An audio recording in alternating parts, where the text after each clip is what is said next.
నమస్కారం. డిస్క్లైమర్ పూర్తిగా ఇది వ్యక్తిగతమైనది. నేను తెలుసుకున్న ఇన్ఫర్మేషన్.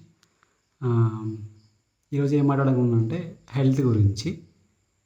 ఆయుర్వేదం ప్రకారం మనం ఎలాంటి రైస్‌ని తీసుకోవాలి, దాన్ని ఎలా వండాలి, వండిన తర్వాత దాన్ని వచ్చిన గంజిని ఎలా కన్జ్యూమ్ చేయాలి చూద్దాం. బేసిక్‌గా మనకి రైస్ పండిన తర్వాత మనం కుప్పేసేవాళ్ళం.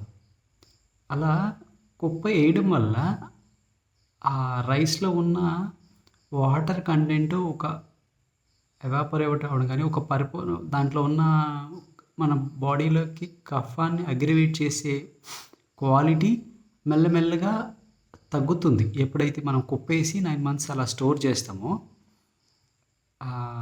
కఫాన్ని అగ్రివేట్ చేసే క్వాలిటీ రైస్‌కి మెల్లమెల్లగా మగ్గుతుంది. బియ్యం మగ్గడం వల్ల మనకి ఒక దోషాన్ని అరికట్టే అవకాశం మనం అక్కడ పొందొచ్చు. సో, అందుకని పాత బియ్యం వాడండి అని చెప్పేవాళ్ళు ఒకప్పుడు మనకి. అందుకు మనకి అలా వాడాలి. ఎప్పుడు మనం డైరెక్ట్‌గా కోసుకొని వాడేసుకుంటే కఫం అగ్రివేట్ అయ్యి దాని ద్వారా రకరకాల చిన్న చాలా సమస్యలకు దారితీసే అవకాశం ఉంటుంది. సో, పాత బియ్యం మంచి పాత బియ్యం అది కూడా జస్ట్ మగ్గబెట్టిన బియ్యం. మరీ పాలిష్ చేసుకోకుండా మితంగా పాలిష్ చేసుకున్న బియ్యాన్ని వాడుకోవాలి.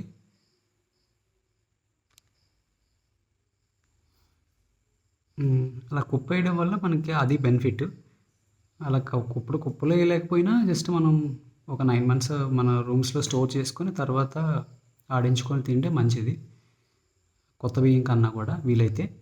ఏదైనా అన్నీ వీలైతేనే. ఇవన్నీ హెల్త్ ఆయుర్వేదం అనేది ఏంటి అంటే ఇలా చేస్తే మీకు ఉపయోగపడుతుంది అని చెప్తదే కానీ, మనకి పరిస్థితులు కుదరనప్పుడు మనం ఏం చేయలేం. యాక్సెప్ట్ చేయడమే. యాక్సెప్ట్ చేయకపోతే అది మళ్ళీ ఇంకో సమస్య. ఇది శశిధర్ గారు చెప్పారు. సో, రైస్ 9 మంత్స్ ఉంటే మంచిది. తర్వాత వండేది వాటిని మనం వార్చుకోవాలి. అంటే ఎక్కువ నీళ్ళు పోసుకొని వార్చుకోవాలి. మనకు ఓపిక లేక కుక్కర్‌లో వేసుకోవడం, గంజిని ఇంకా పెట్టడము. ఇలా చేయడం వల్ల ఏమవుతుంది అంటే ఆ కఫ అగ్రివేటెడ్ అయ్యేటివి ఆ రైస్‌లోనే అలా ఉండిపోతుంది. అది కూడా సేమ్ ప్రాబ్లమ్ లాగా దారితీస్తుంది. సో, బెటర్ ఏంటి అంటే వార్చుకోవడం మంచిది.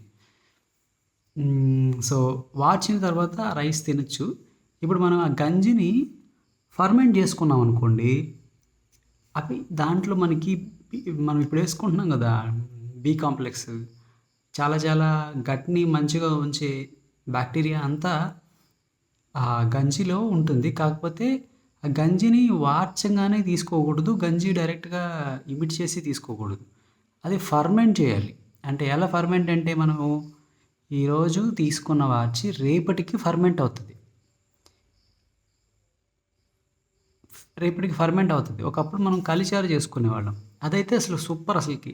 నువ్వు బి కాంప్లెక్స్ లాట్స్ ఆఫ్ సప్లిమెంట్స్‌ని అవాయిడ్ చేయొచ్చు. B12 చాలా మన బాడీకి మన డైజెషన్ సిస్టమ్‌కి కావాల్సిన సప్లిమెంట్స్ అన్నీ దాంట్లో ఉంటాయి. గాని చేసుకోగలిగితే. గంజి నుంచి జస్ట్ మనం గంజి వార్చుకోవడం అది ప్రాసెస్ ఉంటుంది. లక్ష్మీచారు అంటారు. డిఫరెంట్ అంటారు. అవి చేసుకోగలిగితే అలా గంజి తీసుకోవడం వల్ల మనకి సప్లిమెంట్స్ తీసుకోవాల్సిన అవసరం రాదు. సో, ఇది నేను మాట్లాడదలుచుకున్నది. రైస్ గురించి, వండే విధానం గురించి, గంజి ఎలా తీసుకోవాలి గురించి.